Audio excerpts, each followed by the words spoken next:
Assalamualaikum warahmatullahi wabarakatuh. Perkenalkan, kami dari kelompok 3 yang terdiri dari saya Putra Junaidi. Saya Muhammad Sigit Alhanas. Nama saya Faisal Ahmad Fajar. Nama saya Raji Raffi Subarkas. Saya Aldito Wahyu Hidayat. Saya Sadin Hartono.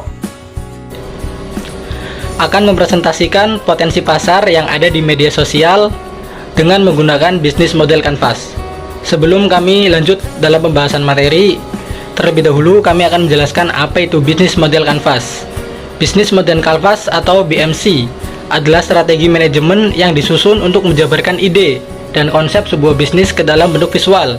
Sederhananya, pengertian bisnis model Canvas adalah kerangka manajemen untuk memudahkan dalam melihat gambaran ide bisnis dan realisasinya secara cepat dibandingkan dengan bisnis plan yang berpuluh-puluh halaman. Bisnis model Canvas jauh lebih ringkas karena disusun ke dalam satu halaman saja. Maka, kerangka bisnis ini paling populer di kalangan bisnis startup. Bisnis model Canvas diperkenalkan tahun 2005 oleh Alexander Osterwalder, seorang entrepreneur asal Swiss dalam bukunya yang berjudul Business Model Generation. Di dalamnya, ia menjelaskan framework sederhana yang mempresentasikan elemen-elemen penting dalam model bisnis tersebut. Kemudian, elemen-elemen penting dalam menyusun atau elemen-elemen penting yang terdapat dalam bisnis model Canvas. Yang pertama, adanya customer segment. Elemen penting yang pertama dalam penyusunan bisnis model Canvas yaitu customer segment. Karena apapun jenis bisnis yang dijalankan, tentukan segmentasi pelanggan dengan tepat di awal. Elemen ini meliputi siapa sih target yang akan kita tuju, kemudian kalangan mana saja, kemudian umur berapa, kemudian jenis kelamin. Ini bisa termasuk dalam unsur tersebut. Jadi penting ketika kita ingin menjalankan bisnis dengan model Canvas ini, kita menentukan segmentasi pelanggan ini di awal. Kemudian yang kedua, ada elemen yang namanya value proposition. Setelah kita menentukan target atau setelah kita menentukan segmentasi pelanggan, kita masuk ke dalam elemen yang kedua, ya. Jadi dalam elemen value proposition ini kita mengutarakan atau kita memberitahu kepada pelanggan, bisa dari manfaat apa sih produk yang akan kita buat ini, terus keunggulan-keunggulan dari produk kita ini apa. Itu inti dari elemen yang kedua, yaitu mengunggulkan atau memaparkan keunggulan dari produk kita. Kemudian yang ketiga, ada yang namanya elemen channel. Elemen channel ini merupakan suatu interaksi atau media interaksi bisnis dengan konsumen yang bertujuan untuk menyampaikan produk dan layanannya. Channel ini bisa dalam bentuk media sosial, dalam bentuk web yang resmi dari produk yang kita buat, dari bentuk iklan-iklan. Banyak beberapa contoh channel yang dapat kita manfaatkan terutama dalam media sosial seperti Instagram, Facebook, dalam aplikasi online-nya Shopee, Lazada, Bukalapak, dan lain-lain. Kemudian yang keempat yaitu elemen revenue streams. Elemen ini menggambarkan sumber pendapatan bisnis kita. Ini merupakan hal yang penting juga dalam pembuatan bisnis model Canvas, karena setiap pemproduksi atau setiap pembuat produk, kita harus dapat mengelola pendapatan semaksimal mungkin. Harus termanage mulai dari awal produksi sampai akhir menjadi sebuah keuntungan. Key result adalah merupakan daftar sumber daya yang sebaiknya dimiliki suatu bisnis untuk mewujudkan value proposition. Customer relationship adalah strategi bisnis yang memadukan proses manusia dan teknologi.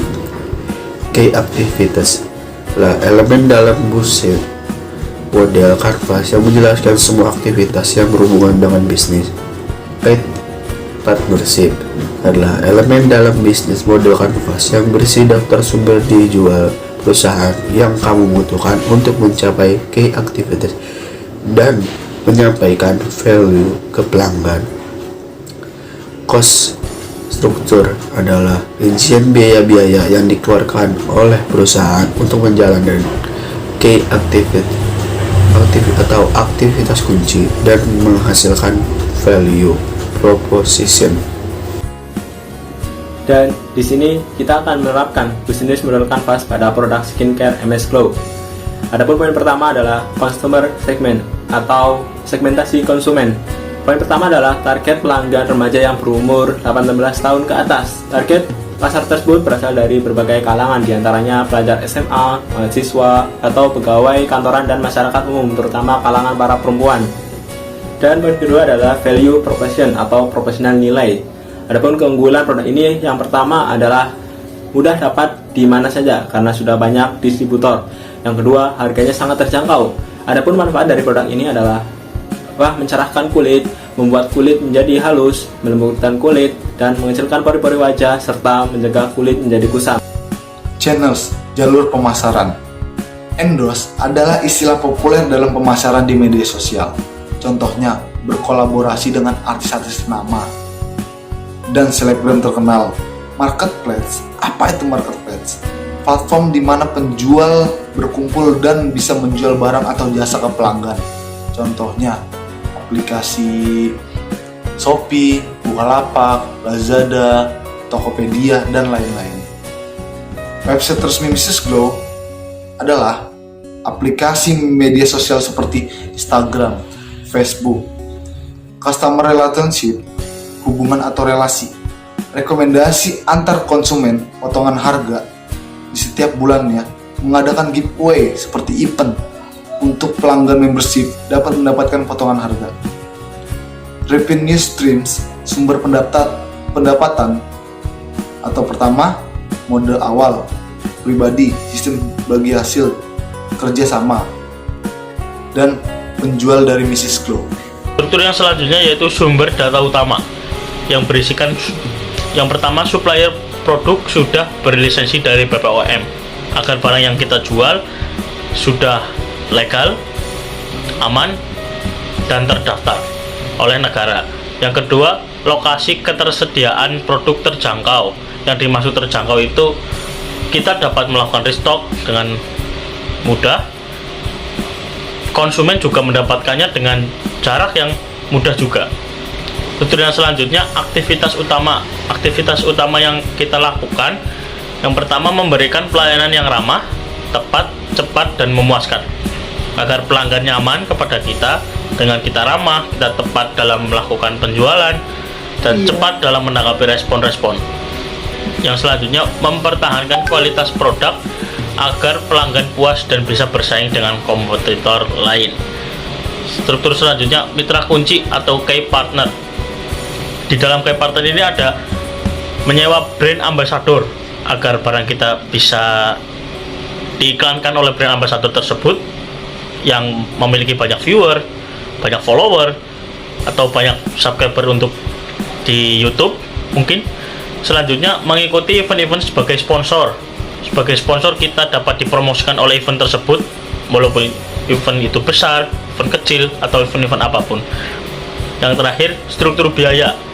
Dalam struktur biaya ini kita menjangkau penyediaan jasa pengiriman agar orang melalui belanja online. Kita menyediakan jasa pengiriman, tetapi ongkir ditanggung oleh pembeli. Terus selanjutnya, pengadaan stok.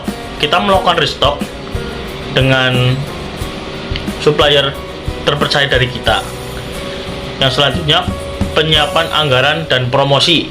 Kita menyiapkan anggaran untuk promosi, yaitu bisa sponsor, bisa menyewa brand ambassador, dan bisa melakukan promosi di berbagai event-event. Terima kasih telah menonton video dari kami. Mohon maaf apabila ada kekurangan dalam pembuatan video. Jangan lupa like, comment, and subscribe.